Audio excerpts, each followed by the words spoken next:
ফুটোকে ধরার জন্য সে সকালে বেরিয়ে গিয়েছে দুজনা। শালোর এখনো এলো না। শালোরা কাজ করছে না বাপের বাল ছিটছে, কে বুঝতে পারছে না ব্যাপারটা। আমি এই তো বড় ভাই আমি চলে এসেছি। আর তুমি চলে এসো তো আমি কি বাল ছিড়বো নাকি?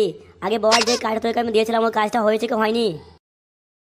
বড় ভাই সেসব কথা তো তোমাকে পরে বলবো, কিন্তু এখন বলো তোমার কাছে দুটো নিউজ আছে, একটা ব্যাড নিউজ একটা গুড নিউজ। তুমি কোনটা আগে শুনবা বলো? তোরা কি আমার সাথে গাঁট পাকাও মারছিস নাকি বানা বাল? হ্যাঁ, তোকে দিয়েছি ফুটোকে ধরতে, তো ধরতে পারলি কিনা সেটা বল। আহা বড় ভাই তুমি তো চড়ছো কেন? ছোটো না, কথাটা শোনো আমার। গুড নিউজটা হলো যে আমরা ফুটোকে ধরে ফেলেছি, আর পুলিশে ওকে এখানে নিয়ে এসছে আপনার পার্টি অফিসে এনে ওকে মারবো, কুত্তার মতো মারবো। কিন্তু ব্যাড নিউজটা হলো যে আপনার বউকে ধরতে পারেনি, কারণ তার আগেই ফুটোকে ছেড়ে দিয়ে বাড়ি মালিকের সাথে পালিয়ে গেছে। এখন বাড়ি মালিক আর আপনার বউ এখন কোথায় চলে গেছে কেউ কিছু বলতে পারছে না। কি বলছিস? ওই গুড মানিটা পালিয়ে গেছে অন্য কারোর সাথে? বড় ভাই একটা কথা বলে কিছু মনে করবো না তো? বল তুই বা কি বলতে বাকি থাকবি, তুইও বল। যা বলো বলো বড় ভাই, কিন্তু আমি দুনিয়াতে অনেক রকম ঢেমনি মাগি দেখলাম, কিন্তু আপনার বইয়ের মতো তো ঢেমনি মাগি দেখিনি। বাড়া ফটোকে নিয়ে পালিয়ে গেল, আজকে শুনছি বাড়া বাড়ি বেলার সাথে পালিয়ে গেল। কোন দিন বাড়া কার সাথে পালিয়ে যাবে? ওটা বউ না ওটা বাড়ার বাল। বাড়া হ্যাঁ, আমি কি জানতাম যে ওই মাগিটা খানকে মাগিয়ে হবে? বিয়ের সময় বেশ ভালো ভালো কথা বললো ওর মা, আমার মেয়ে কোনো ছেলের দিকে তাকায় না, রাস্তায় ছেলে গেলে চোখটা নামতে নামিয়ে নেয়। তা বাড়া এখন বিয়ে করে দেখছি বাড়া বাল, ওকে দেখলে ছেলেরা আমার চোখ নিচু করে নেয়, জানে যে দুদিন পরে ওর সাথে কথা বলে তারপর দিন ওকে নিয়ে পালিয়ে যাবে। পাড়াতে আমার নাম এমন খারাপ হয়ে গেছে, বাড়ি থেকে বেড়াতে পারছি না ওর দলনে আমি। ভাই তুমি ওসব কথা বাদ দাও, তুমি টিভিটা অন করো, তোমার একটা সারপ্রাইজ দেওয়ার আছে। আমি জ্বলছি আমার গানের জ্বালায়, আর তুই আমাকে দিবি সারপ্রাইজ? গুড মর্নিংকে মারবো এক লাত পন্দে। হ্যাঁ বড় ভাই তুমি তো চোর চুকে না, টিভিটা খুলো তুমি বুঝতে পারবা। এই মুহূর্তে সব থেকে বড় ব্রেকিং নিউজ দেখা যাচ্ছে যে বালপড়া গ্রাম থেকে আসছে একজনকে নৃশংসভাবে হত্যা করা হয়েছে।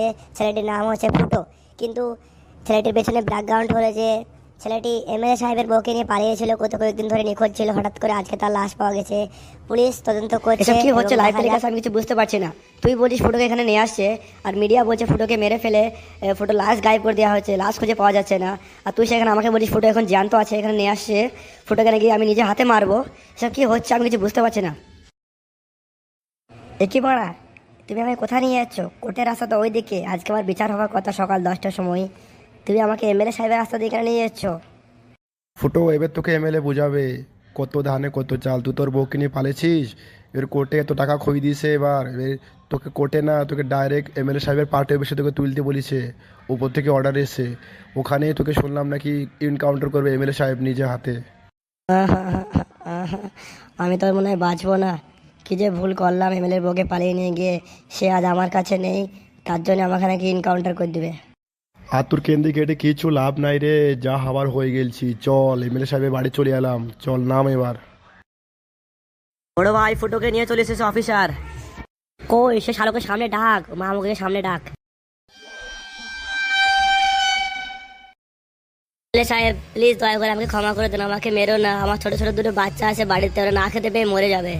বাপের ভাগ্য ভালো, তোকে আমি এখানে মারিনি, তোকে গুলি করিনি, তোকে এক্ষুনি গুলি করে দেবো। সত্যি সত্যি বল আমার বউ কোথায় আছে? সত্যি করে এমএলএ সাহেব সত্যি বলছি, আমি রাতেবেলায় ঘুমাচ্ছিলাম, তোমার বউ বলে একটু কই দেবো, আমি বললাম করতে পারবো, সারাদিন তো করছি, তাই বলে রাগ করে বাড়ি থেকে বেরিয়ে গেলো, তার আর দেখা নেই। আমি জানি তোর মতন ফাটা কন্টমে পয়দা হওয়া ছেলে একবারে বলবে না, তার জন্য আমি বন্দুকটা আমি কাছেই রেখেছি। দেখ সত্যি করে এমএলএ সাহেব সত্যি করে বলছি, আমি জানি না, আমাকে ছেড়ে দাও, আমাকে মেরো না। ওবারে বেটা বলবি না? এই লে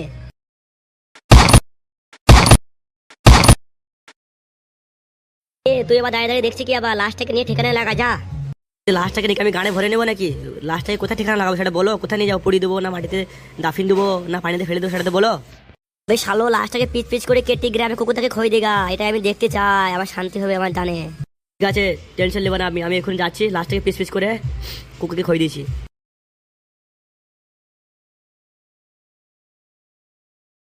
তো গাইস যারা যারা পার্ট 4 দেখতে চান তারা চ্যানেলটিকে সাবস্ক্রাইব করুন অ্যান্ড কমেন্টে লিখুন পার্ট 4 চাই, তাহলে আমরা খুব তাড়াতাড়ি আপলোড দেবো পার্ট 4।